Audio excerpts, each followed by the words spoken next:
researched all the literature on the occupational exposure of dentists to amalgam, and ended up writing a paper as a result of that research that was published on exposure predominantly to particulate matter. As dentists drill out a filling, their dental drill runs at about 400,000 RPM, and it sends a shower of micron size and submicron size particles everywhere. It's tens of thousands of parts per million. There was literature actually that measured the amount of particulate matter in the airspace or the breathing zone of a dentist during removals, and a researcher had studied this using mannequins into which they had put in fake teeth with fillings in them and then drilled them out and taken all the measurements while they were doing it.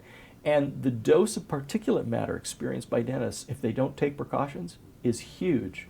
It's way larger than the vapor exposure they get during the same process. Particulate exposure for a single filling delivers micrograms of mercury, which in mercury terms is a lot. And this happens, at the time, the average was around 4 to 5 fillings were removed by a typical dentist in any given day so that he could replace them or whatever.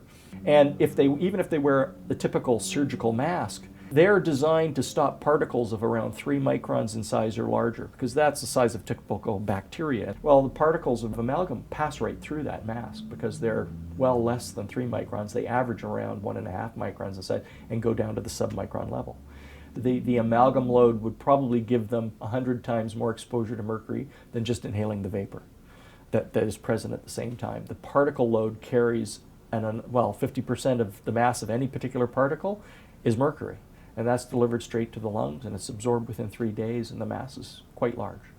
And it stays there, as opposed to the mercury vapor drops off fairly quickly. The amalgam particles that have been inhaled, they don't dissipate anywhere but directly into the body. So the dose delivered is very, very significant.